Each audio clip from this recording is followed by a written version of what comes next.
a pleasure to have you join us for the first of our sessions that are, for lack of better words, wine sessions. For those of you who were also with us the other day for our entrepreneur and innovation session, that was kind of a wine session too, but we're going to be moving into a series of dedicated wine focuses. And I'm a real treat to be able to start today with our exploration of the nuances of Côtes du Rhône.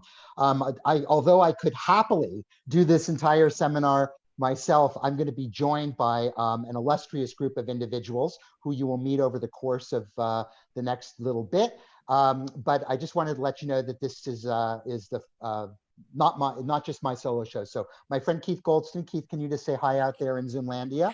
Is on screen with me, is going to be kind of co-hosting back and forth with me. And we have an illustrious panel of individuals joining us from France, who I will introduce to you in a minute. So without further ado, before we get started, I want to do a little bit of housekeeping first. For those of you who were with us on Tuesday, some of this will be familiar to you. For those of you who were not with us on Tuesday or didn't watch the archived video of Tuesday's session, because as I'll explain in a minute, they're all archived later. All of your interfacing with us is being done through a platform called Thinkific.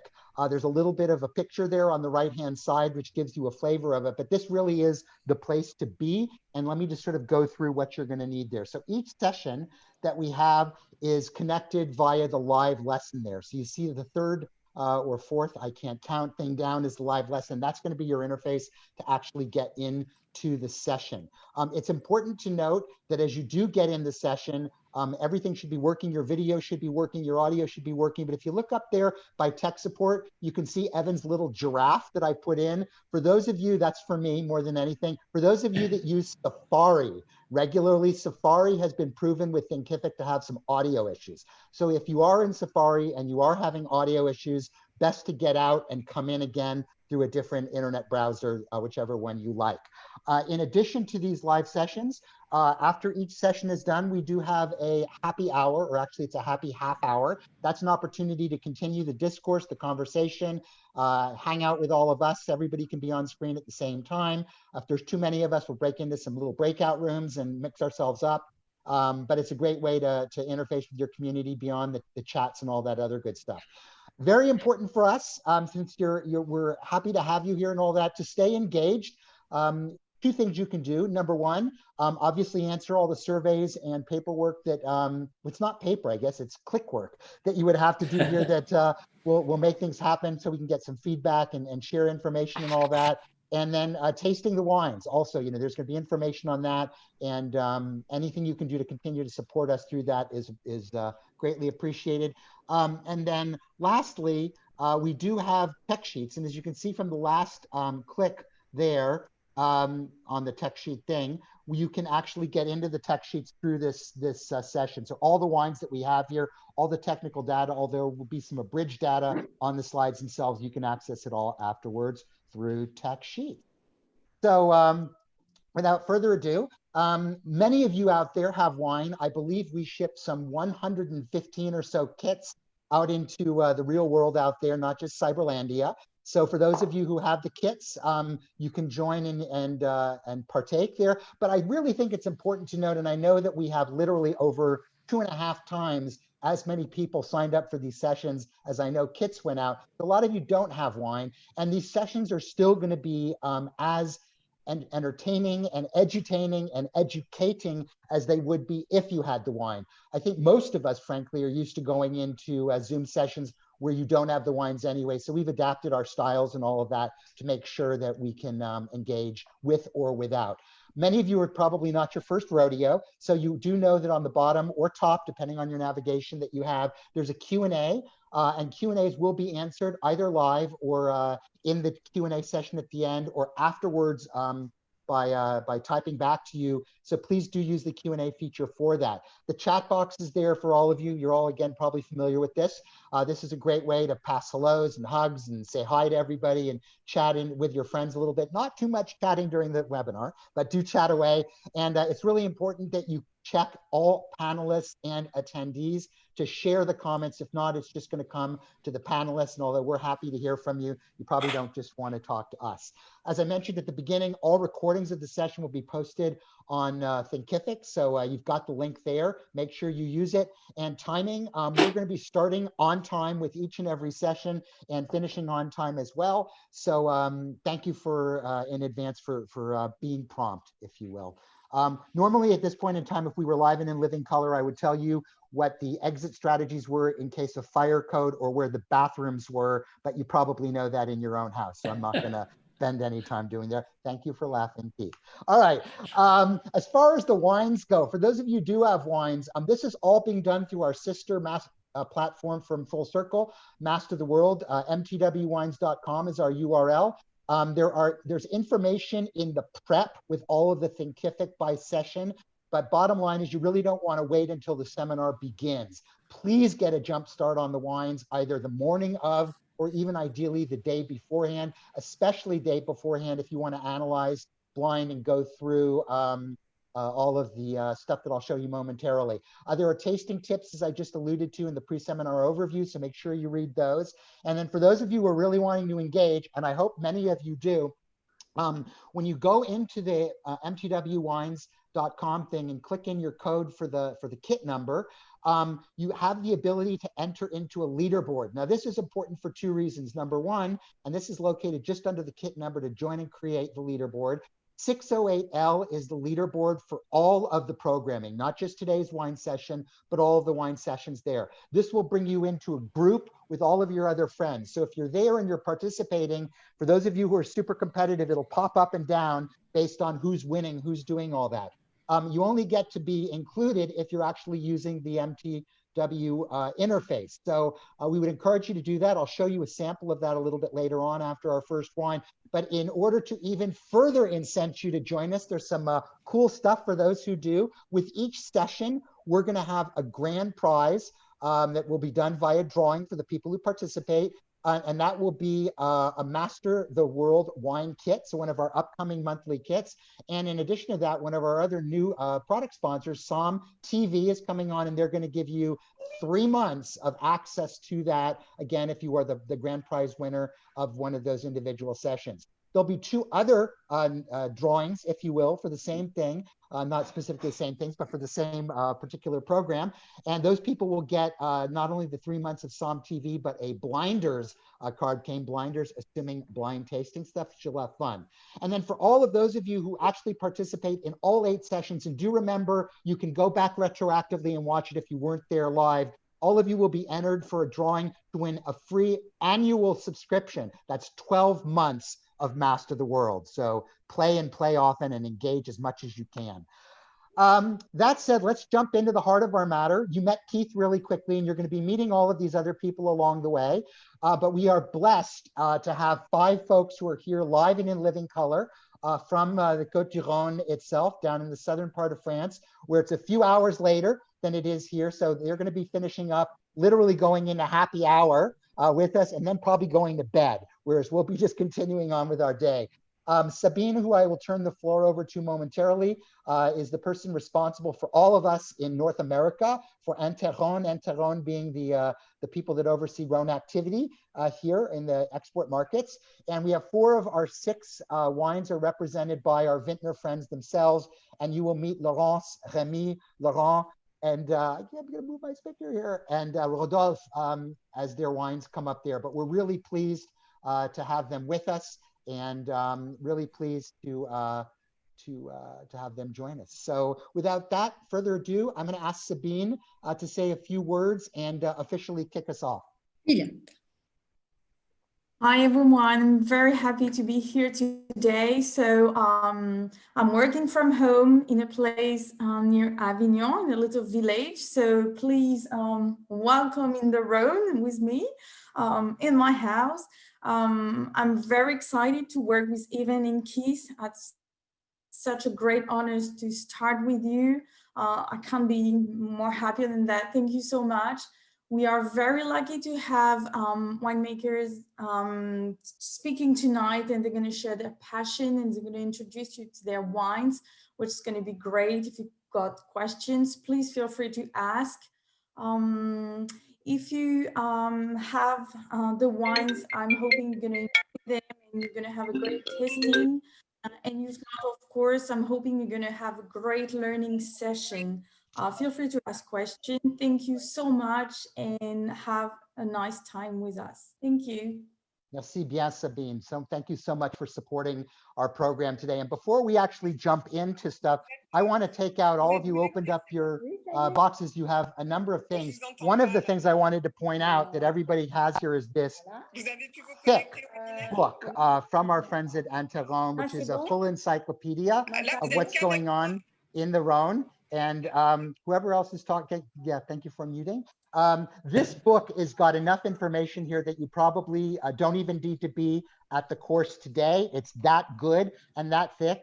I'm not going to cancel the course today. You should still be here with us, but it will be the gift that keeps on giving a little bit later on. In addition, you have a tasting mat that you can use, more information and propaganda from all of us over at Master of the World, but to put your glasses on to keep track of everything. There's been a little welcome letter that's included as well. And those will be obviously different with each and every class that we have. So please make sure to take a moment to read it and go from there. So, so here we go. I thought we would kick off with this particular quote because in the times that we're living in, things are very crazy. And Anthony Bourdain once said, and I thought this was a great, that travel is all about the gorgeous feeling of teetering in the unknown. And we are truly in the unknown here. So we're trying to take the travel experience of being in the Rhône, bringing it to you as much as is humanly possible. So the late, great Anthony Bourdain. And on we go. I thought this was a nice photo to sort of situate you where you want to be. This is a beautiful shot. A landscape shot of Le Plan de Dieu, which is one of the Côtes du Rhône Villages with geographical names, which we'll talk a little bit more about that later, taken by Christophe Grill. But I think it is a very classic shot of the region of the Southern Rhône that we'll be talking about as we move on. So as we say, and on we go. When I think of Rhône wines, I don't think necessarily of Ray Romano, but I do think in the sense of everybody. Thank goodness for that. Not everybody loves Raymond, but everybody does love Rhône wines. And it's interesting. It's one of the few parts of the world that you say Rhône wines to people and everybody smiles at the same time. Everybody loves Rhône wines. When I ask myself why, there would be a couple of different things I would point out to you. Number one, the grapes. You have such incredible diversity, a couple of dozen grapes that you get to interact with and interface with depending on where you are within the Côtes du Rhône, whites and reds of grapes, whites, reds, and rosés, and even fortified vin du naturel style wines, incredible diversity of grapes, incredible diversity of wines. The lifestyle, down there, if you haven't spent time in the Rhône Valley, go there, and particularly in the Southern Rhône Valley, a part that I love tremendously and where we'll be spending our time in our 3 sessions. There's a lifestyle, there's a laid backness, there's a joie de vivre, there's just a very relaxing type of approach towards life, which I think can only make you happy. The people themselves are incredible. You've heard from Sabine, you'll meet 4 others, and over the course of our other sessions in the Rhône, you'll meet other people too, and I'm sure many of you know lots of folks in the Rhône Valley over time, and they are another reason to smile. And then frankly, if you're there, the markets, the food, the ingredients, the stores, the shopping, everything is just incredible. And it always makes me smile. Keith, when you think of Rhône wines, what do you think of? Many of the same things that you brought up. And I mean, particularly the one part that I love the most, especially with the Southern Rhône, is the line for Provence. It's like you almost don't even know you've left Provence and you're in the Southern Rhône. And what's great is you kind of get all of that amazing lifestyles, those aromas, like the rosemary, the herbs, just, those smells that are just so particular to that place of the world. And I love that it's kind of like all the good parts of Provence without the hype or all of the pricing or the whole like French Riviera part of it. It's like the more laid back, accessible version of all the good parts of Provence. And then from like a wine standpoint, it's just one of those places that, like you said, it just makes you smile. And the one thing that I've always loved is it's just bang for the buck. I mean, what you get in the bottle year in, year out, so many different types of styles, personalities, and just opportunities, you know. And for me, and as we kind of dive into everything, I try to, like with many things in life, tie it to baseball. And I will definitely, one of my favorite things right now is to kind of sum up how bad 2020 has been, is I will now, you know, the Dodgers won the World Series. Like, how does 2020 get worse? The Dodgers have won the World Series, and I will forever associate those two together.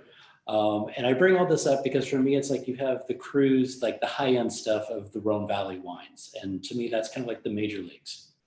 Then you get to your Côtes du Rhône Village, particularly the named villages, and that's like AAA ball. Then you have your Côtes du Rhône, and that's like, you know, just the minor leagues, but also international. And, you know, the same way like Ichiro came out of the Japanese league and ended up being like one of the greatest baseball players in the history of baseball. The same way, like when you dive into even just a simple Côtes du Rhône Rouge, Blanc, Rosé, there might be that star that you hadn't heard of. Mm-hmm. And the accessibility of that's just really cool and kind of fun. Absolutely, absolutely. Hopefully there are not too many Dodger fans out there who are going to be trying to hack your email a little bit later on, but thank you, Keith, for the lovely introduction. Let's sort of kick ourselves off and just kind of plan ourselves where she would be. In the words of Jack Friday on Dragnet, just the facts, ma'am. I thought it would be important to kind of provide a framework. What's that old adage? If you don't know where you're going, all roads will get you there. And you need to land your plane from 30,000 feet before you hit the floor specifically. So the Rhône Valley is a very large area, as we know.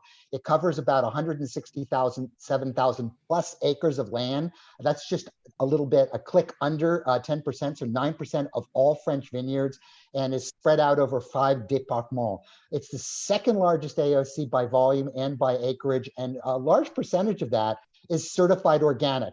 This is not an organic presentation per se, but if you are a fan of wines that are organically grown and produced, this is a part of the world that's important. Within southeastern France, it's literally over a third of the total. So these people here are not only making great wine, they're being very sustainable and very true to their terroir and to all of us.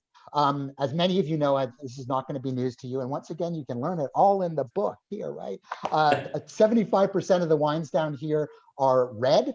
15% of them are rosé, and 10% of them are white. And that probably makes sense vis-a-vis climate and all those other things, but it also sort of is the way it actually breaks out.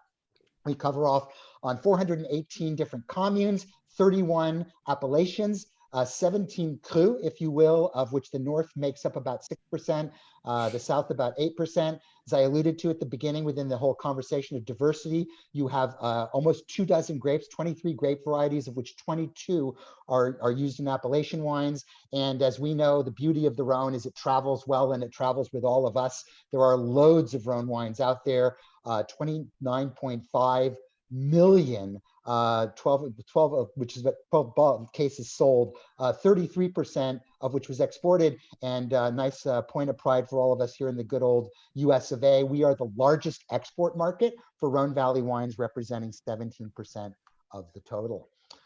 The Côtes du Rhône appellation itself is, as Keith alluded to, it's sort of the foundation. It's the big part of it. It makes up 60% of the total production.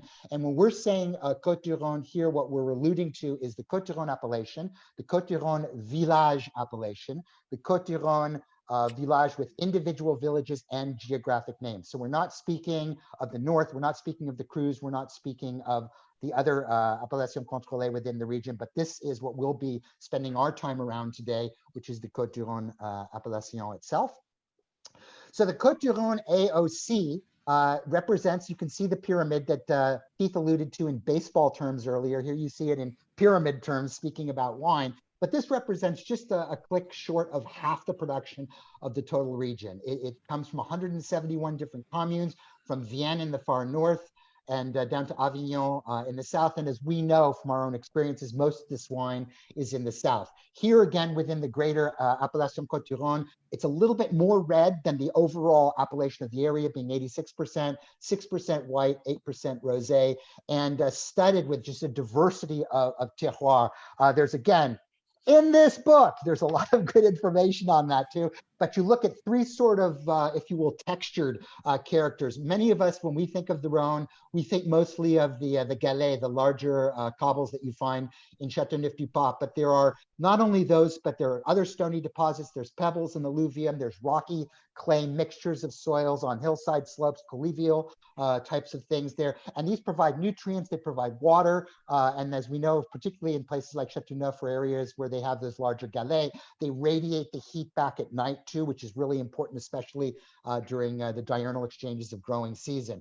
We also have less texture, but loess and sandier soils, which provide less uniform water and better, but also provide the workhorsiness of the lighter style reds and rosés.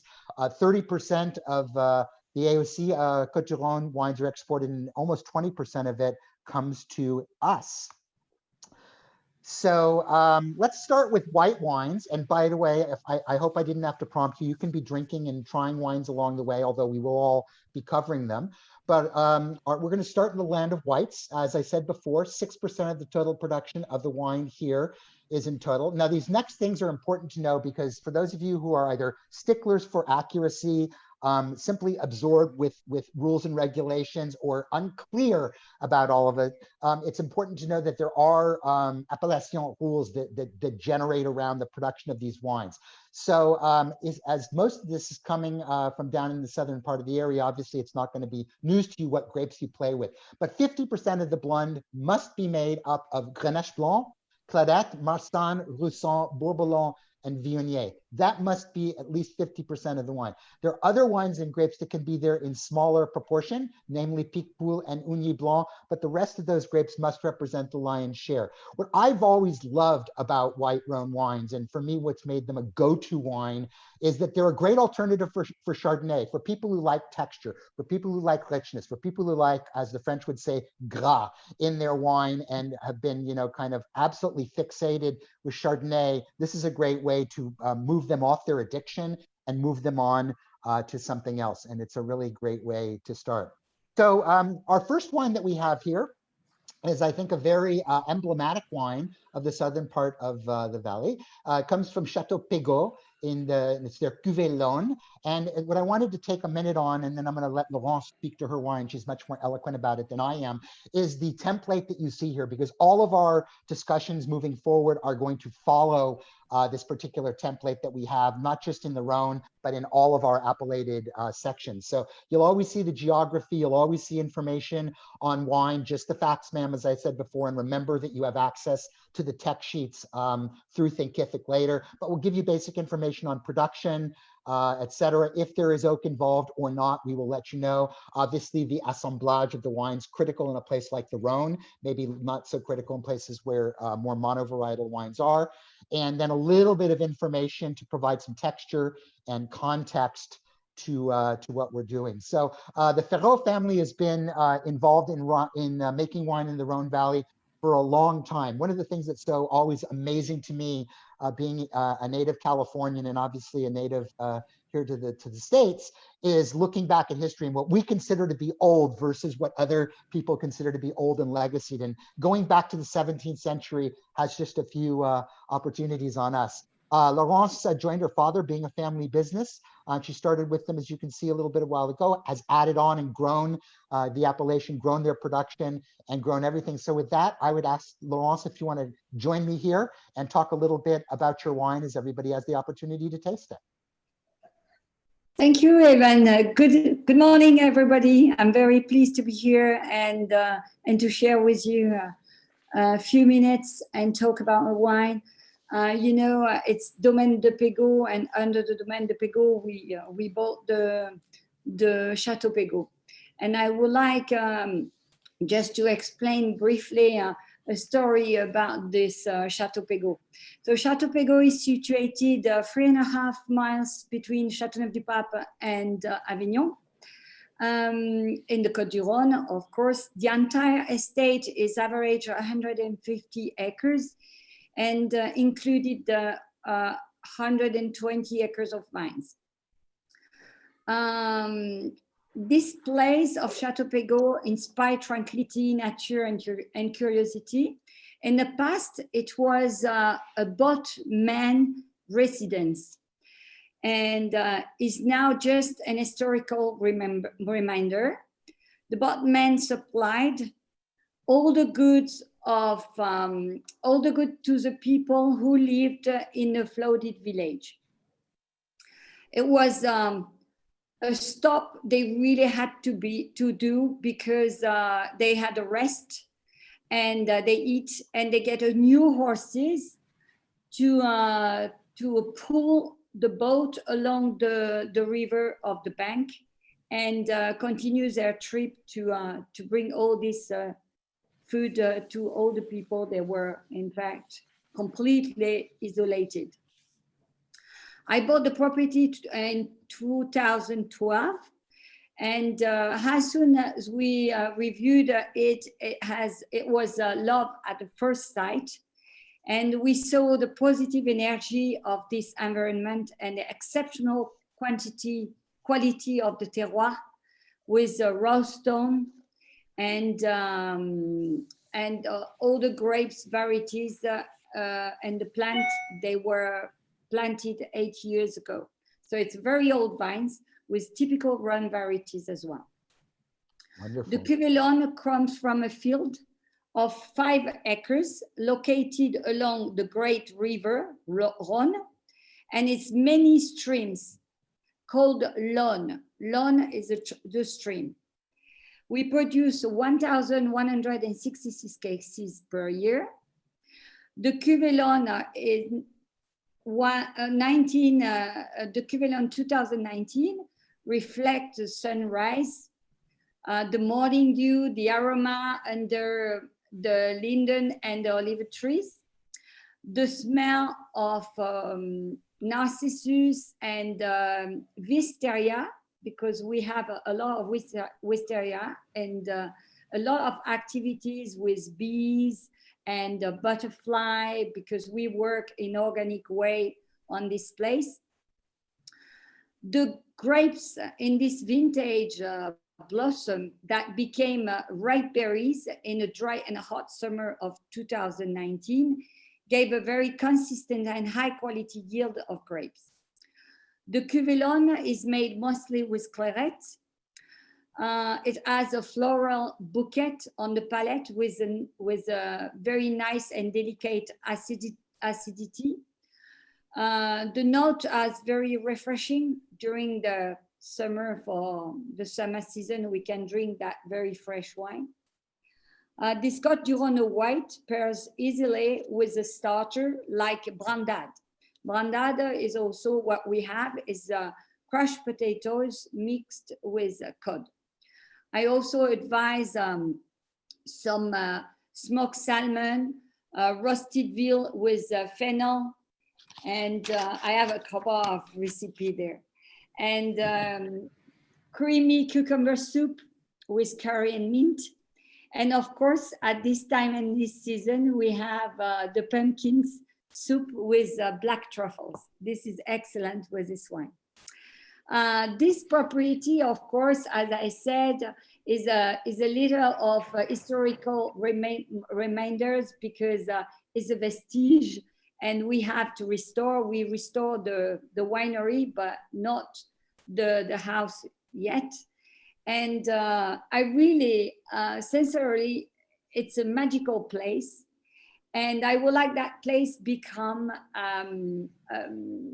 like a beautiful place for the people. They could come for something like wellness or wellness center of or reception for special events, because this is a beautiful place. But of course, we need to have a very strong conviction.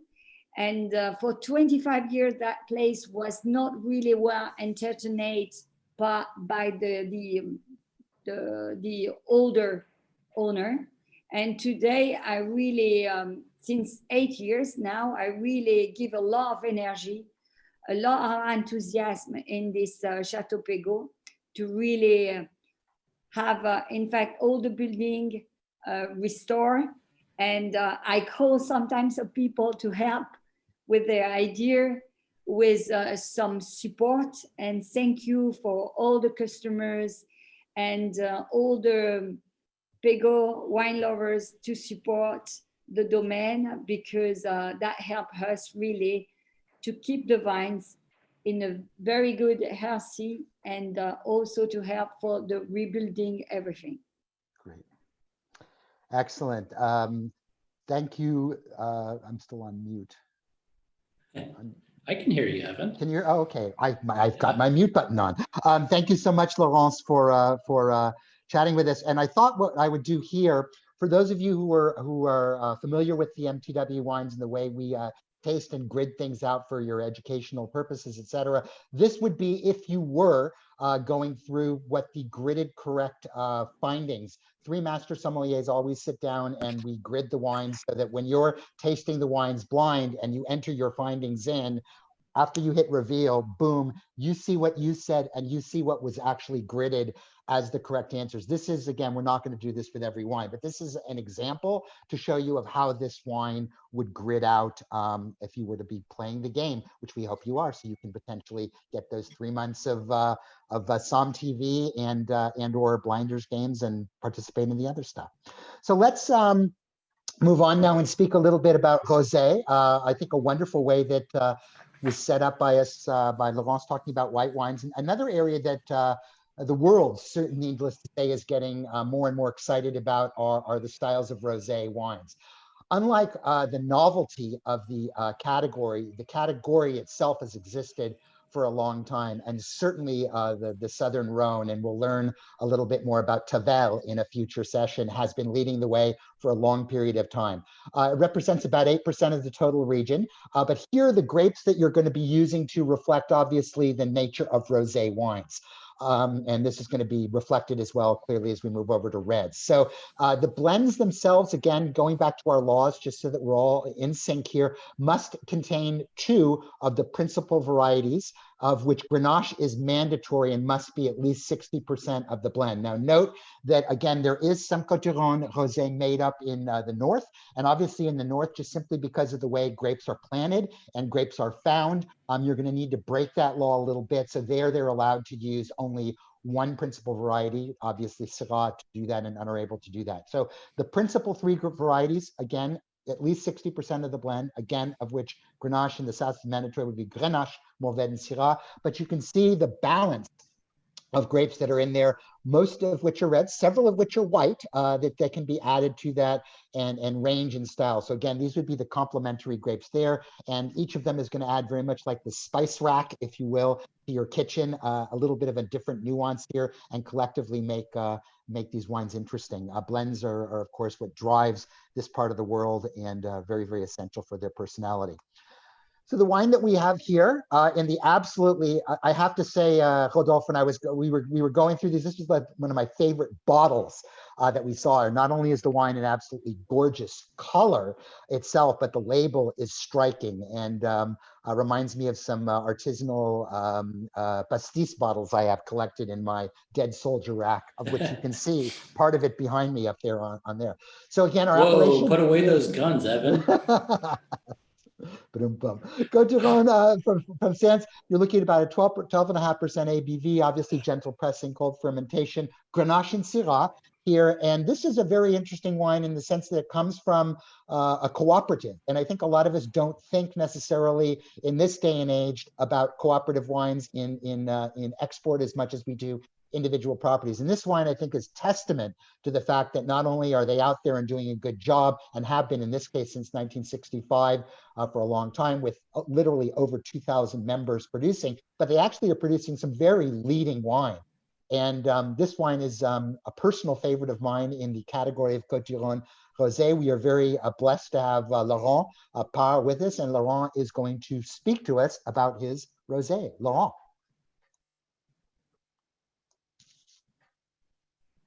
Bonjour à tous. Good morning, America. I'm really pleased to join you for this little tasting. So presenting you our Côtes du Rhône Rosé. So yes, thanks Evan for introducing our union of wine growers. I think it's really important to us to have 2,300 dedicated wine growers. And what that brings a lots of diversity, because we have a wide area, we have lots of vineyards, and we're able to select and we're able to present you and share with you some selection of our vineyard. So where we are based, we are not far from Orange. We are around 25 kilometers from Orange. Not far also from the Pre-Alps. So our vineyards are quite high. We have something like 300, 400 meters of altitude in our vineyards, especially for the rosé. And we tend to select our rosé in this kind of vineyard, where the altitude is high and where naturally the freshness will be kept. So where we select our vineyards and our grapes, because it's cold at night as well, it allows us to protect and to carry the aroma.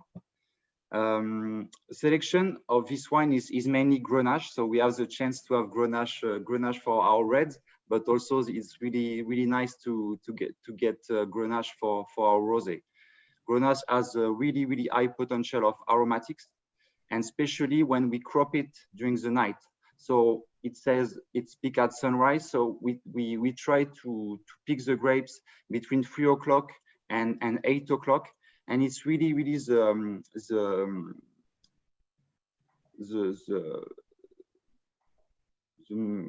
nicer time, I would say, the nicer time to pick the grapes, because the grapes is cold, the grape is fresh.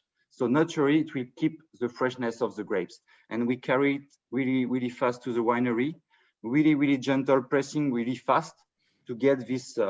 So you can see it's really pale, really vibrant, really brilliant color. So it's a really pale rosé from Grenache, but we also have a little bit of Syrah. So on the nose, it will be really floral, really mineral as well. So you will have some white flowers, some really crispy red fruits. So it's really drinkable, but also really fruity and really nice and really fresh. Mm-hmm. Laurent, question for you. Laurence, aside from the fact that she made me incredibly hungry when I was planning my dinner now after all of the recommendations she gave us earlier, in your esteem, and I know actually, I was surprised, you sometimes see the volume of wines produced, in this case 8% is rosé, but I seem to see, particularly in the warmer weather, more and more people in the Rhône drinking rosé itself. What do you like to eat with rosé Côtes du Rhône wines at home or out with your friends? I think rosé is really versatile. This kind of rosé can be drunk at the aperitif, just the aperitif, but also with some salad, with some white meat, like some pork or some filet mignon. I like with filet mignon, with some herbs, with Provençal herbs. It's really nice. Mm-hmm. Great. Yeah, I concur with you about the diversity of it, and a wine like this is good before, during, and after just about everything as far as food goes. So thank you so much, and I hope you all are enjoying that delicious rosé out there. We're going to shift gears here and move now into Côtes du Rhône Red, and Keith, I'm going to ask you to kind of take over and drive from here. Cool.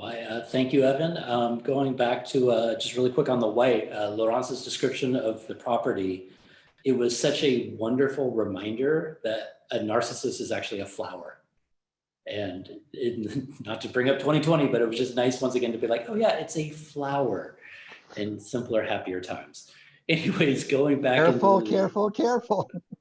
I'm just saying, we don't think of it as a flower very often. And it was nice to be reminded of that. All right, so for your Côtes du Rhône Red, this is kind of like the workhorse appellation. This is where we see a lot of it.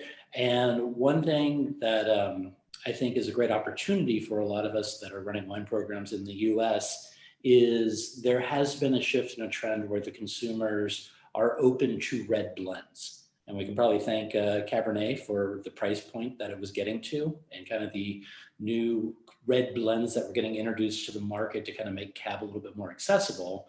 But what has happened is there's a great opportunity for red blends. And I'm finding that it makes it easier to sell some of these great Côtes du Rhône reds as that red blend. Typically, you're going to have your Grenache, Mourvedre, Syrah. It has to be minimum 30% Grenache. And then also you have to have Syrah and Mourvèdre for basically 70% minimum between those three for the GSM. And then I think also too, what's really kind of cool, going back to that Côtes du Rhône, is just an appellation. And the book, which is so cool, thank you. I wish I had seen this earlier, but the little nerdy soil and analysis by the villages is so cool. And it's just shocking to me because we don't necessarily geek out about the soils in the Rhône Valley as much as we do, say, Alsace. But when you really think about that Massif Central range, which is 300 million years old, and then when the Alps raised up 70 million years ago, that kind of, creating the Rhône River itself, but then also that mix of younger and oil soils, and then lots of limestone, sand, granite.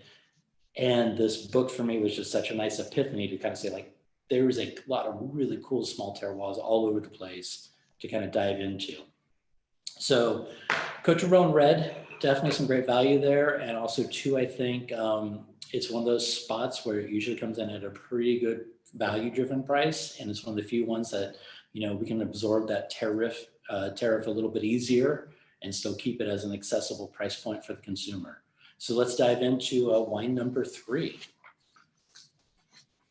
So this one is Florian André Elizade, and it's kind of one of those younger kind of, generation, came back in 2003, 2009, and started to convert the entire vineyards over to organic, even to the point where every bottle sold, they're going to plant a tree. So, it's one of those things that it's nice to see a younger generation making a commitment to the environment. The alcohol being 14.5, this is a big boy. It's that 40% Grenache, that Syrah and Mourvèdre being the bigger parts of the blend, to me, definitely kind of show through. This is a big, meaty, chewy thing. And, getting into the palate, it was just kind of shocking, like how big it was. I'm sorry, I'm just going to take a quick taste while we're talking along here. Because we can.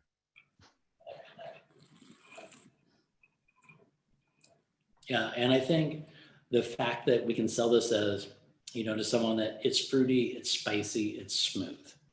And I think there's also this kind of Goldilocks thing that happens with a lot of Côtes du Rhône wines, where they're big and fruity enough that you could take a cab drink or two, but they're also elegant and light enough that your Pinot drinker is going to be happy.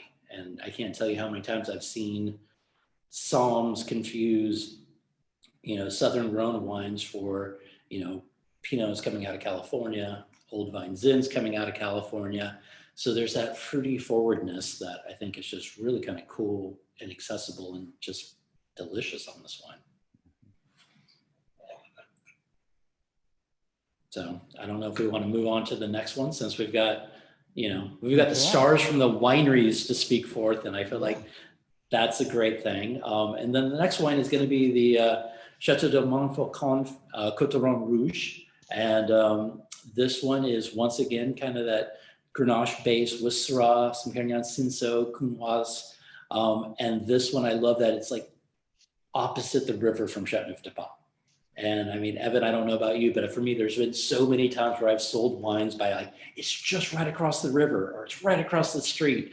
Yeah. And that's always such a good thing when you have that kind of like, you can drop a pin in someone's memory for an area that they love, and especially if you can offer what they love at a better price. That I also think, just to quickly intercede, and then I'll get right back. I think people forget at times that although we follow rigid rules and boundaries, soils don't follow the rigid rules and boundaries, And so to your point, you could literally be, 50 meters away and have the same character, but simply because of the way it's set up, it could be a Côtes du Rhône as opposed to your point of Châteauneuf-du-Pape. Sorry for interrupting.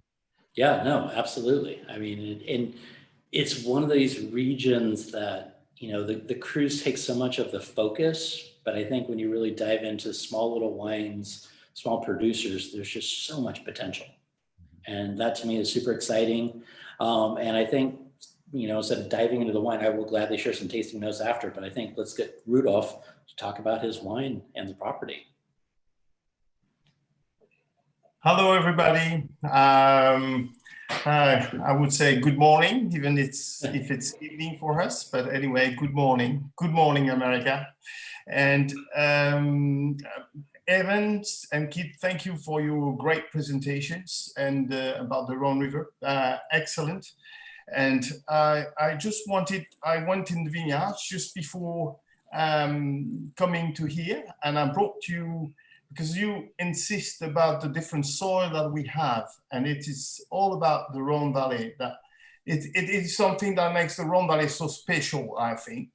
It's the diversity of the soil we have, the different terroirs, and also all the grapes we have. So we can have a lot of match, and each winemaker, producer can have their philosophy and make the wines they kind of like. So there's a lot of options.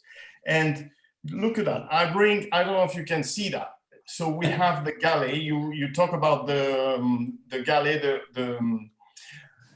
the stones, the rolling stone as we call them. And we have big ones, small ones. That's major part of it.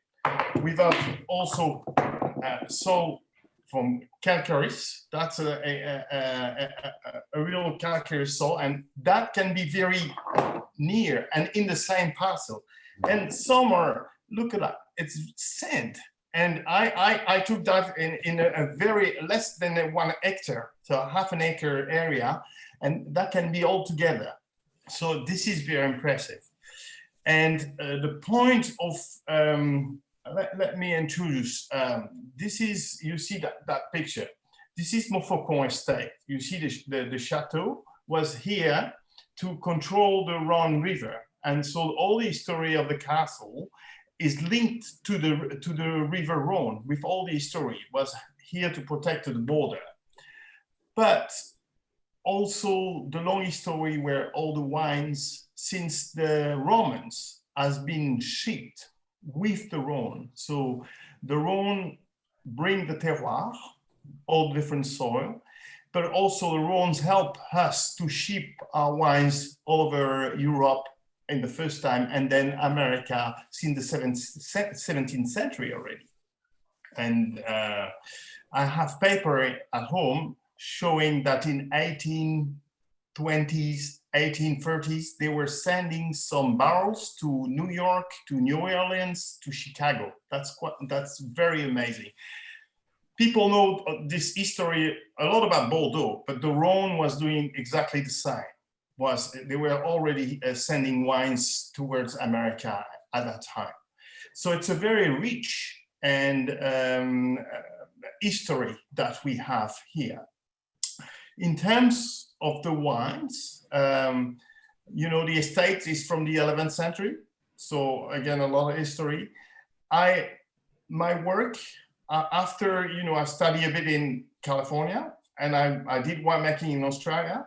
And when I found, when I came back home, is the interest of having all this diversity of grape varietals in this multi part of different terroirs. And I think this is very unique.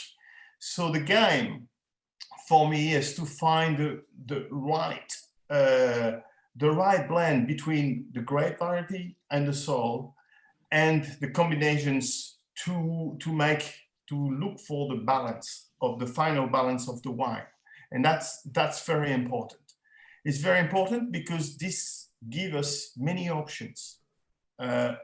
You know, year to year, the climate change is not the same. And of course, we have to adapt as our vineyards, try to make a very nice wines every year. And honestly, having all those grapes help us to moderate some excess of the nature. You're tasting a 2017 wine. Here it was very hot and dry, incredibly hot and dry. You know, we have a we've ate over 40 Celsius, maybe over 9500 Fahrenheit for a while. And the wine should be, you know, with those temperatures, very hot, rich in alcohol, heavy. But if you taste the wines, you see that the wine is intense, has a lot of volume, but it's still soft and delicate. And that is due, of course, to the Grenache, but also the balance of the other grapes. So the other grapes are very important.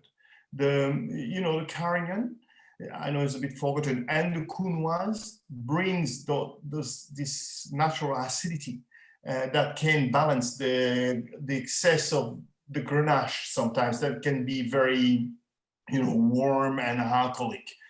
And also the Senso comes there with very floral, delicate perfume in the mid palate. So I think if every winemaker can do with what he wants with the terroir, but I think it's important to have the right matching of the different grape varietals with the terroir and the wines you want to make, because we all have different philosophy, and that's good for you because this can show you all the diversity that we can have in the Rhône. It's not only a single variety wines, although I like some single variety wines, but with the typical Côtes du Rhône, you can play with that. And I think it's a very important point that not many other regions can do. And I'm so pleased that, at least in our Côtes du Rhône, we have at least five grape varieties, but some of our wines go up to 15. As you mentioned, Evans, there is over 23, 25 varietals that we can use now. So it's very interesting. The wine, as I show you with the label, but I have a beautiful picture. It's what is important. We make it only in concrete. It ferments in concrete, and all the élevage is done in concrete to keep that the freshness and the purity of the fruit. And I think it's important for us to have that. You don't need to have wood, although it could be interesting to have a wood élevage, but at least you can taste it. And if you swirl the glass, for me, you have a lot. It's a basket of a bucket of red fruits. The blackcurrant, the cherry bula, the strawberries, raspberries are there. And then when you swirl, you have licorice coming and the spice. And that will give you more and more. And the texture in the mouth, you see it's very generous, gentle, it's soft. The tannins are very delicate, and it's long. And that's the play and the game that we do with all the different grapes. But and I see that this is really what the Rhône Valley can give is even in a very extreme year, very hot. Because we have all those grapes, because we have all those terroirs, because we have all the rain, we can try to moderate the effect of that. So it's very interesting for us in the long term that we have options how to handle with this climate change coming. And I can tell you that these wines, like all the Côtes du Rhône, will age without problem, because it's the philosophy we have is made on balance. And when you have the balance between the alcohol, the acids, the tannins, it has all the potential for aging. Yeah. Well, Rudolph, thank you so much. I've seen some comments pop up, and the wine is delicious, and there's many comments that people are just like, wow, this actually, the balance is spectacular. And thank you for bringing up balance, because for me as a buyer, that's always one of the things that I look for. And I hate the myth that a wine that is out of balance will balance itself with age. And yeah. I find that more times than not, if it's out of balance young, it's even more out of balance as it ages. So I think when you have something that's just so precise, young like this, it's only going to get better. And the finish is spectacular. I love how the minerality really shows through for me.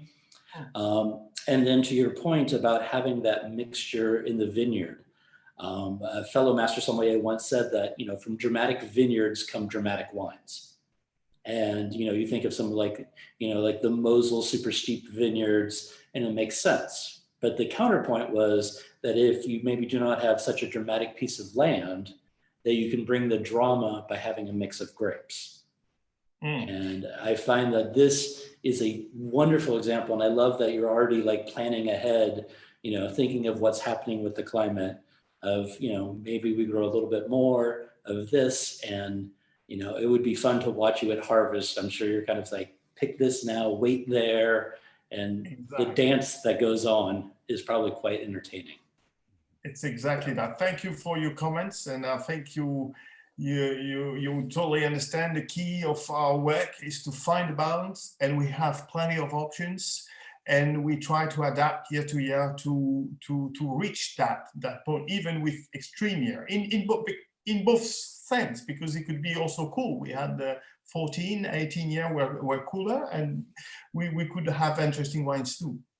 So, and that's the richness of the Rhône, this all diversity and the potential we have.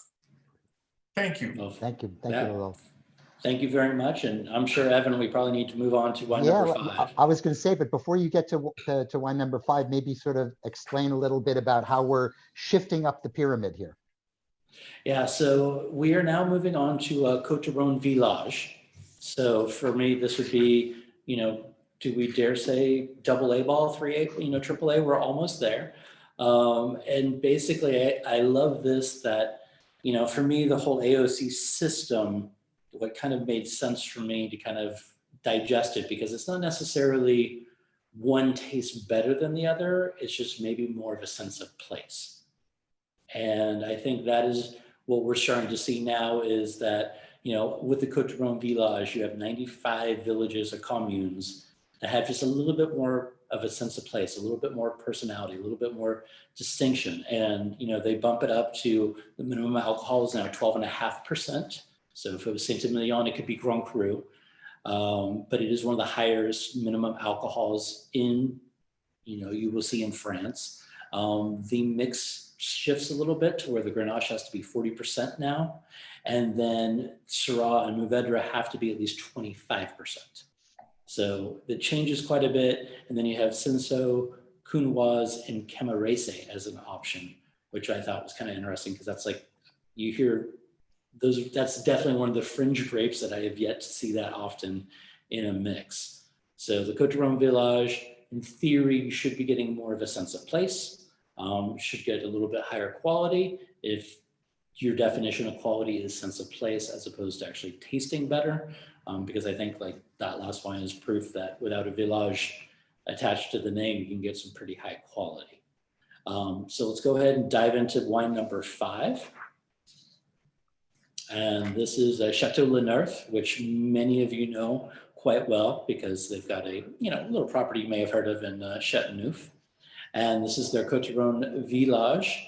And I would love to hear, we've got a Rémi from the winery to speak about it. So I'm just going to pass the baton and let them talk about their wine and then come back and talk a little bit about some tasting notes.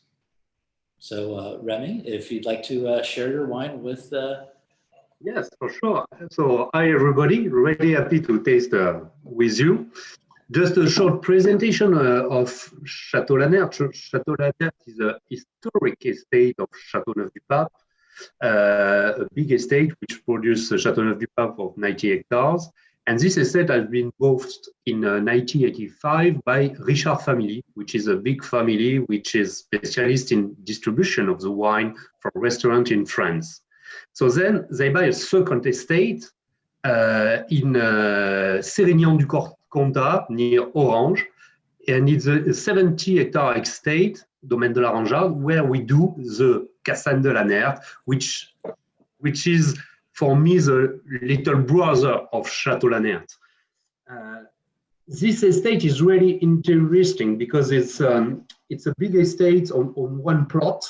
on 3 terraces of vineyard, which are in the middle of the Mediterranean forest, so the garrigue, and with 3 levels of altitudes.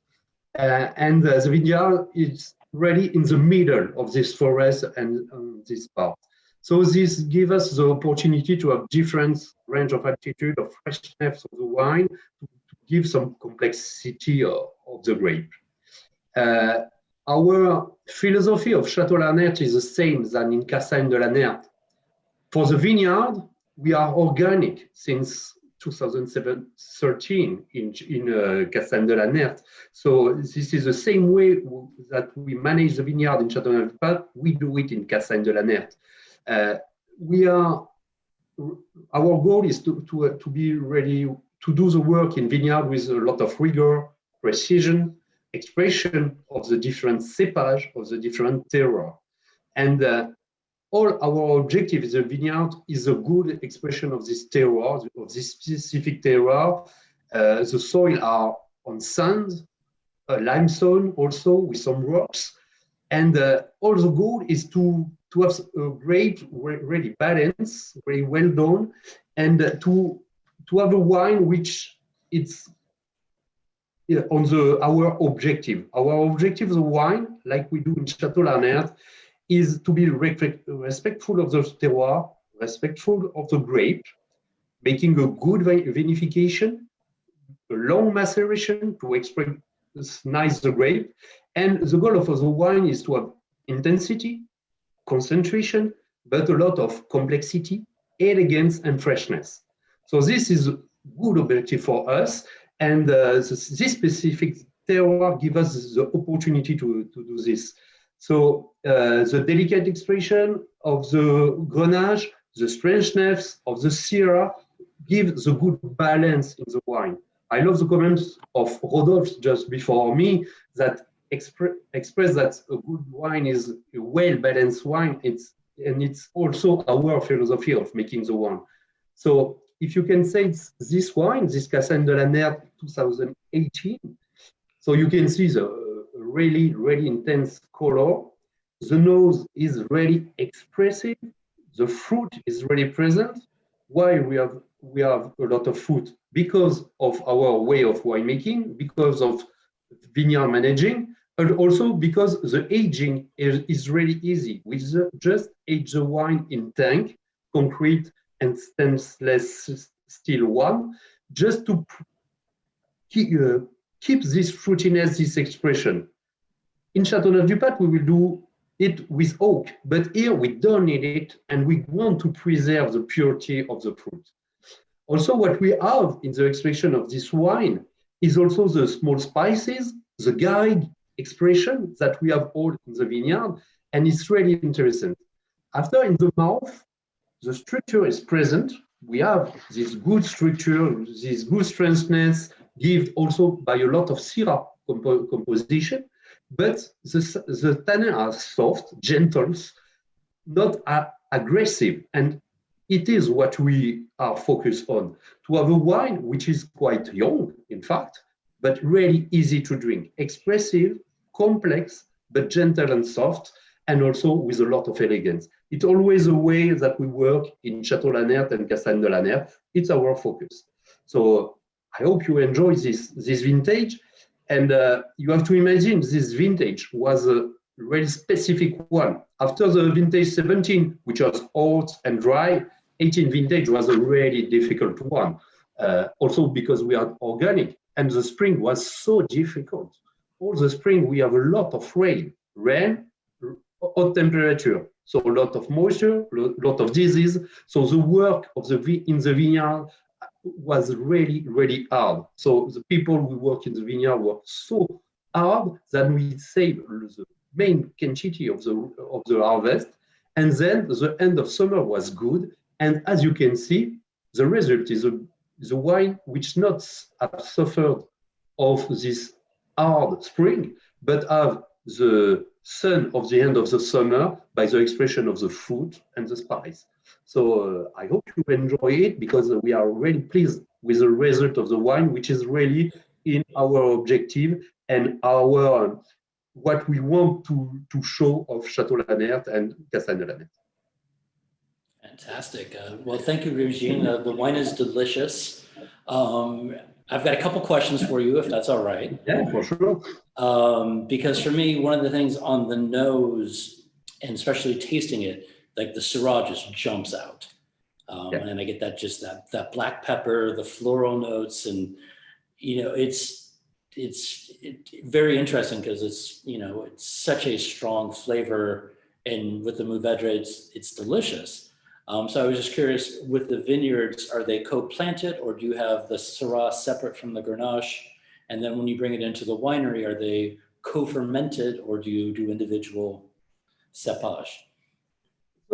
In fact, we have several parcels. The oldest one are co-planted with Grenache and Syrah. The new parcel we have planted from 10, 20 years of Syrah are planted alone. So my answer will be both, because in fact, a part are co-fermented, but we have some Syrahs that we vinify separately because the maturity of Syrah is a little bit earlier than the Grenache on our parcel. So we have a part of the Syrah we have really fermented alone, and this is a good, something quite hard to manage the softness of the tannin of the Syrah. And a part is co-fermented with some Grenache. And at the end of the harvest, we have some Grenache which are fermented alone, because we try to follow as well as possible the good maturity of each grape. We taste a lot the berries before to decide. The analyses are not, we look a little bit, but not a lot. And the best to select and to start our picking, it's the tasting of the grapes. And the main job we have in August, September, to take the grape and to decide the good moment. After winemaking, it's quite easy because we have to be gentle, long. We leave the time of the maceration, but for me, the main important moment is the selection of the good maturity of the grape. Fantastic. And one final question for you. To me, and maybe it's just because it's way past lunchtime here in Texas where I'm at, but I'm just like salivating at the thought of like roasted lamb with this wine. Like, what would you serve at dinner with this wine? With this wine, I think it's really easy to pair. I think with grilled meat, it will be really easy. Well, summer is finished, but in summer with a barbecue, it's really perfect. We are not obliged to have a cooking ready with a lot of complexity. I think the wine by himself can support a lot of meats, for example, but without putting too much power on it. So it's a good wine for balance. For the each day dinner, you have friend coming to your house with easy cooking, you can match with that. Fantastic. Well, thank you for staying late and sharing the wine and sharing your story with all of us here. Great. In this virtual world. Yes, thank you. Merci. It's pleasure. Yeah, it's been great, and thank you, Keith, for leading us up the pyramid. And we're going to hit sort of the part of that other pyramid and continue on with our final discussion and our last wine before we open it up to Q&A. And you alluded to this a little bit earlier, Keith, but I think it's important just to recognize these sort of Côtes du Rhône Villages with geographical names. Now, it's important, I think, before we move too far, to specify that actually when you read this, and again, read it in this book, that they are very critical about saying that it's not just village, but it's with geographical names, because it's not every single wine that has been elevated, if you will, into this village thing that actually is a village. If you look at a place like Plan de Dieu, for example, or the Massif du Chaux, those are places, but not necessarily with villages and surrounding vineyards and stuff like that. So just important to do that. But bottom line, and what's important to note here are these are areas, 22 of them today, we'll talk about that in a second, that have demonstrated an individuality of provenance, of place, of having a distinctive terroir that transcends or supersedes the core, the everyday. What's also nice about this is just the ability, nobody stays static in their life. And if you work hard and you do a good job, you should be able to be rewarded for your efforts. So Côtes du Rhône, basic Côtes du Rhône can push up and move up the quality pyramid to be Côtes du Rhône Village with geographical names. And the next step up, we know from there, is to be a cru. So places that we take for granted today, like, I don't know, say Gigondas at one point were Côtes du Rhône Village, and then they become cru. So all of this provides incentive for quality, incentive for aspiration, incentive for the ability to not get stuck in your ways if you do focus on what you're doing. So you can see some of the recent moves here today. And I think a lot of you, probably a handful of you out there anyway, are probably scratching your head going, but Evan, everything I've read says 21, book says 21. So spoiler alert. So we found out about this just a couple of weeks ago, but on October 8th, the village of Nuances was given its own Côtes du Rhône Village. And I have to say, this personal aside here, I have a very dear friend who lives in Nuances, and we were there. I spent some time with him last summer when we could travel. We were tasting around, and it's an area that's known for olives. As we know, it's an appellation contrôlée for olives. It's known for its lavender. But the wines were awfully good, and I would pull aside people, even when you're at like the big olive place. There's like an olive consortium cooperative there. They would taste the wines of the area with the stuff. And you say, these wines are awfully good. How come it doesn't have its own, village or something like that? And they would just sort of look at you and go, "Oh, but you must wait. But you must wait." So, spoiler alert: Nuances is now a Côtes du Rhône village. So you'll see here, this is in your book, so you don't need to take a picture of my screen. But what's important to note is it's spread, as we talked about before, across the different départements. The one that we've just talked about, Nuances, will be over there in the Vaucluse, along with the other 11. But important to remember that this is a fairly large and diverse area, but individual places, individual provinces within the area do benefit from having their own geographical name recognized. So the last area we're going to touch on, and the wine we're going to have, is from the Côtes du Rhône village of Laudon. Now, Laudon, I'll give a slight spoiler alert, is in the process of petitioning to get this. And if we're all here again at some point, perhaps in the next year, we might actually see this as moving up to a cru in its own right. And I'm sure if you tasted through the last wine, you're probably nodding your head and understanding it. But this is an area that goes back and was officially recognized in '67. There's a couple of dozen wineries, just a few short of 100 producers. Although it does make some very delicious reds, it's an area that's perhaps ironically known more so for its whites, and particularly for the claret. But across the whites, they do a really good job. They make a small amount of rosé, but even in its in its quietness, it's the second largest white wine region in Châteauneuf-du-Pape, in the Rhône region, after Châteauneuf-du-Pape. And people don't really think about that, but I know that even before today, most of the wines I've been familiar with in Laudon are whites. Important to stress the importance of the Mistral. The Mistral, as we know, is not only important for temperature, but important for clearing out the clouds and allowing for ripeness, for drying when things get a little bit moist down there. So very, very important, although it can be really cold when you're down there and you're out there and you forgot your coat. So just to give you a sense of where you're looking at here on the map, Laudon, as you can see, is located to the just to the left, right of the screen, vis-a-vis the air, and it stretches across several communes. So you can get more detail on this on page 24 of your book, but again, a much larger area. And our final wine, so we can open it up to a little Q&A, is from Féraud, Père et Fils. This is their Côtes du Rhône Village Laudon. This is a tremendous house. They go back, as we know, a long time. And although they were founded in the north, over time they've stretched into the south. A lot of people don't necessarily know this without going to the website, but they have been the beneficiaries in many respects of the expertise and generosity of a family friend, my friend, perhaps many of your friends as well, in the Chapoutier family, in assisting in converting not only the wines to organic and biodynamic, but due to an individual, a motorcycle accident, to Samuel Michel sort of manages the entire estate these days. And has done a really good job with it. What's great about this wine is that it shows you two things there. I mean, what's interesting is despite everything I just told you, this wine has perhaps minority claret in comparison to the other grapes there, but two grapes in particular stand out to me. You get that sort of beautiful opulence and kind of the white, almost that white albino cherry character that Roussanne will bring to the mix, along with that sort of floral ripeness to it. But I was particularly enamored that when I was tasting the wine blind, I noticed the Viognier, and actually across the south of the Rhône Valley these days, you know, we don't talk about it. Most of us, when we think Viognier, we're thinking north, we're thinking Châteaubriand and Condrieu and all that. But very quietly, Viognier has become a much bigger player down in the south. And frankly, the level of excitement you see around Viognier in the south is palpable. And I think that the wine streamlines some of that in its deliciousness here. So perhaps a little bit of a disconnect for you guys to finish with a white wine, as opposed to finishing with a red wine and building up from our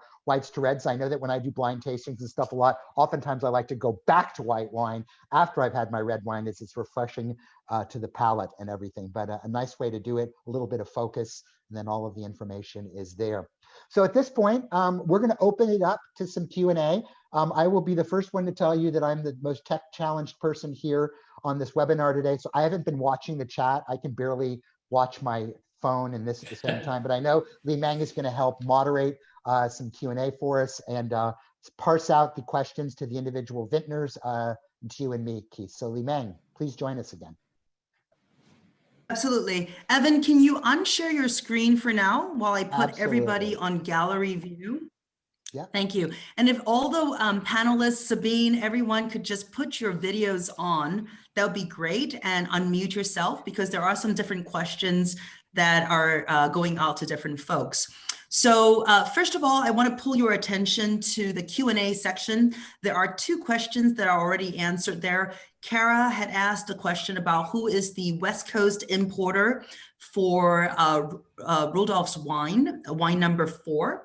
And that answer is there as Jim Powers from Maverick Selections. And then there's another question from Renee, who asked, how do you pronounce the name of the very first winery? I am not going to say it. Sabine and Eileen did answer it, but I thought, since we have Laurence here, if you can answer the question, how would you pronounce your winery's name? So there is two pronunciation. Do you hear me? Yes. Yes, thank you. Two pronunciation, Pégau. This is in Provençal dialect. And the spell is P-E-G-A-U, but on the U, we have the tréma. We call in German umlaut. When we put the tréma, we pronounce in dialect, in Provençal, ou.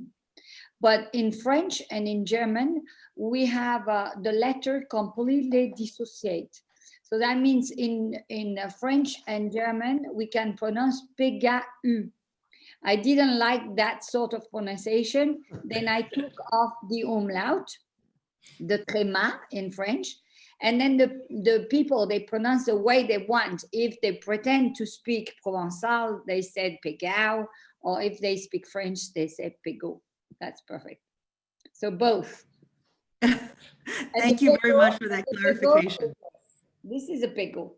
This is a wine jug.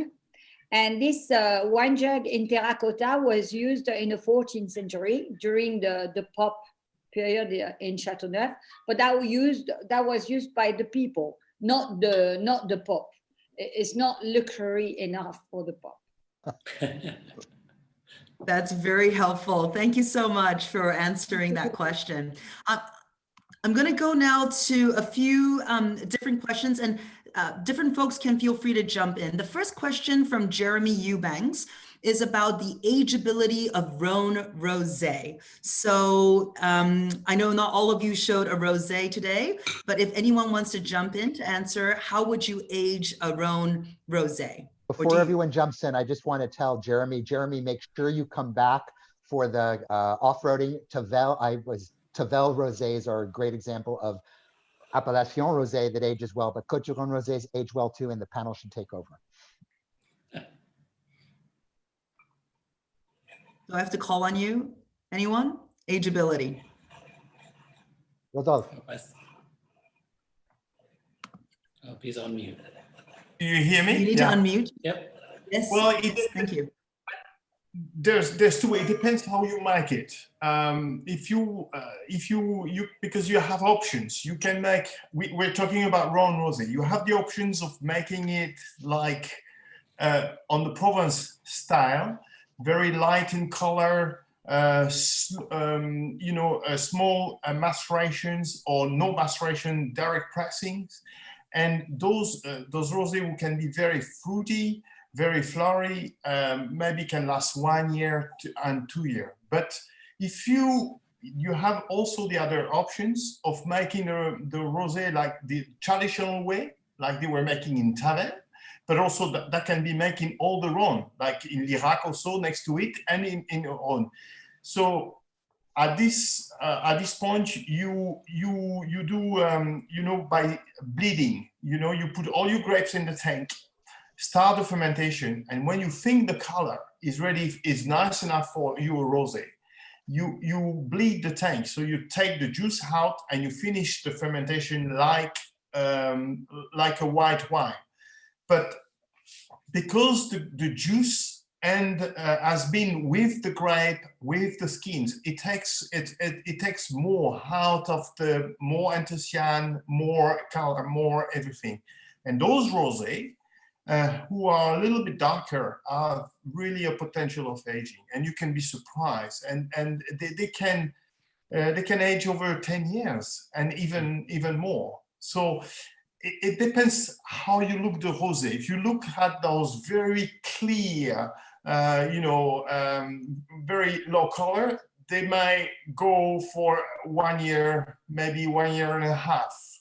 But if with stronger color, it might say that they have a stronger structure, like claret wines were made in the past century. Those have the potential of aging. And you can. Wonderful. I've made tasting of rosé that were 20 years old and even more in Tavel and Lirac, and they were amazing wines. Amazing wines. Delicious. Thank you for that. I'd like to get more questions on the table, and then Keith and Evan, you can also feel free to jump in as you see fit. There is a question here from Elin that said, could everyone just talk a little bit? Maybe we'll go to you, Rémi and Sabine. If you could talk a little bit about climate change in the Rhône and how you're adapting to this in the Rhône. Yes, the climate is changing, and we see that the summer are hotter and hotter, and the waterfall are decreasing. So how we adapt? We adapt by trying to managing the water. We adapt by managing the canopy of the vineyard to decrease the canopy size to have less consumption of water. And the final management will be in the next year by adapting also with the cepage. The balance of the cepage will be maybe quite different in the next years. For example, we have some cepage like Syrah, which sometimes suffers more than Grenache, Mourvèdre, or like some cepage like Counoise, as told Rodolphe a few minutes ago, which is maybe a good cepage for the next year. For example, in Nerthe, we do some tries with all these different cepage to see what are the best for the resistance on the increasing of temperature and the lack of water. And we try to balance also our blend. We do different wines to see how it's aging, to see if the result is the same, to focus in our new planting by planting different cepage in different area. So the balance of this different cepage we had the opportunity in the Rhône Valley to have a lot of cepage, and maybe the balance of this cepage will change in the next year to adapt. And also after a little bit of water use, maybe will be in the focus to try to balance this increasing of temperature. I think it's the same for the other participants. Yeah, but for me, I prefer to work the soil. I mean, Yeah. we have no vineyard, we cannot irrigate, we have no water around. And the first choice for me is the rootstock, which in fact now we have really to look for rootstock, the best resistance to the dry soil. Second step, of course, we have to limit a large production by a very strict pruning. But when we work the soil after more and more, we have no competition with the weeds. And also we are looking to have some soil with an addition of organic fumure. We have a soil softer, and this is easier as also to compete with the dry season. So we have, of course, we have to be, I could say, to be more really focused on the plant and on the work of the soil, and what we choose as well about the type of grapes. For my part, I prefer the varietal. They give bigger berries like Cinsault and Vaccarez. So Cinsault and Vaccarez, they are type of grapes even in a very dry summer. They still have some juice because they are bigger. And we could think, in fact, the Cinsault, it's very light because we use it sometimes for the rosé. But in fact, the Cinsault, one is in maceration with all the other Rhône varietals. Then, of course, the Cinsault has a strong color as well, and becomes today something very, very important, floral, but also very, very dark color as well. Great, thank you. Sabine, I'm going to pose the next question at you. It's about the color of rosé. Is it regulated for Côtes du Rhône as it is in Tavel? I'm not sure I'm the right person to enter that. I'm not, but maybe someone can help. Great. Rodolphe is going no. No, you don't have a minimal color. It's not regulated, so it's all free. You can do very dark, very light in color. No, it's interesting. Yeah, to have talked to a few people, I know there are different opinions and ideas. I know the fashion way would be more to follow the Provence style. And I remember having conversation 2 or 3 years ago saying like the Côtes du Rhône has to follow the trend and go very bright, but some other wants to keep this identity and keep maybe other colors. It really depends, but yeah, no rules. Yeah. Okay. It's funny how people judge the only by color. appellation, Yeah. The only appellation that I know that a limit color for the pink is a Tavel, which has a limit low color and has to be a little bit red, and because there is a minimum of color. But this alone, the only one is not on Côtes du Rhône. And everybody will have to come back for that session to learn more about that. Definitely come back to that session because it's beautiful when we were making the wine to see all the different shades of salmon and pink lined up in the little bottles. I have one last question, and this is actually for Evan and Keith. And then I'd love to get the French perspective. And we have 1 minute. It's a huge question from Talia and Brendan.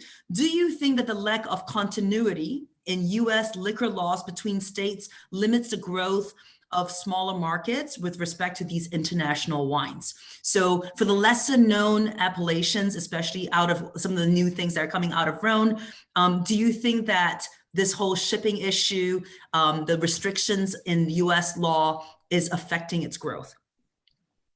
Keith, why don't you start, and then I'll jump in with a couple of closing points. Yeah, absolutely. I think in some sense, like if you're considering building brands, it could be detrimental, but I think the fact that in some ways it's like importing to 50 different countries, that if you get a good importer, you get a good distributor, there is lots of opportunity for passion and quality to show through.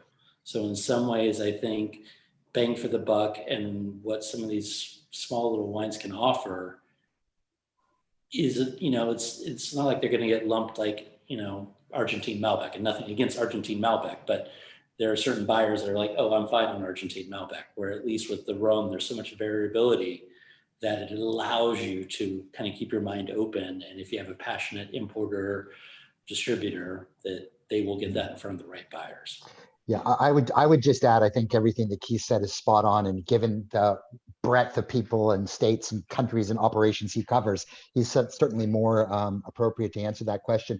I would just say that two things, certainly for the Rhône has, as we've learned today, whether it's Laurence is making 1,000 cases of this or whatever, they are small little things. So particularly those that are not with larger national distributors and all that have to kind of push through. They have to be more tactical in terms of where they want to be, and you want to be in a place. It's kind of like and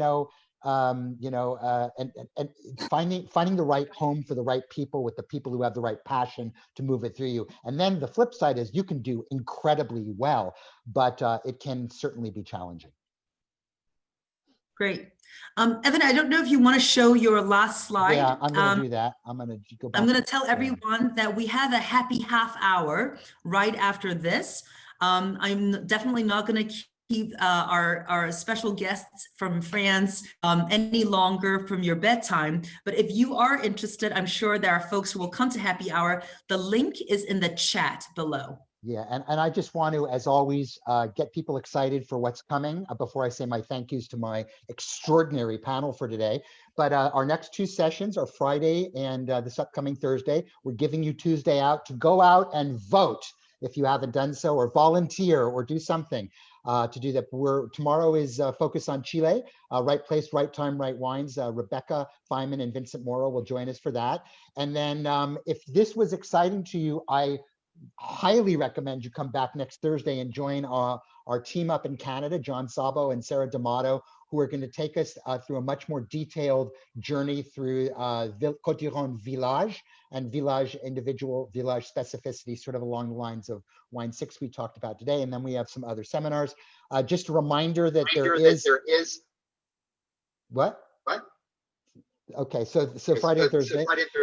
And then just a reminder down there that it pays to participate. Again, ways to engage through Master of the World to try and win up a few free goodies of Somm TV and some blinders games and that annual subscription if you participate in all 8 sessions. So with that, just a quick merci bien. I would like to thank my team in France for taking the time, the effort, the energy to stay up way past their bedtime. They're the only ones who are going into happy hour at the right time, I might add here, but they will join us for there and stick around and you can ask them questions and spend some time getting to know them. I want to thank Sabine tremendously. I want to thank all the team at Inter-Rhône for their support. Although they're not on the screen here, I want to thank Eileen and Daphne, our team USA, for Inter-Rhône for doing an extraordinary job behind the scenes of assisting there. And I want to thank all of you out there in Zoomlandia in advance for completing the evaluation survey and all those other good things. I look forward to seeing many of you tomorrow. I encourage you now to come in and join that happy half hour breakout. Through the chat is the best interface rather than through the Think If Excited flat. And it'll give you a place to finish up those wines in your happy hour as well too and see your friends. Thanks so much for being here, everybody.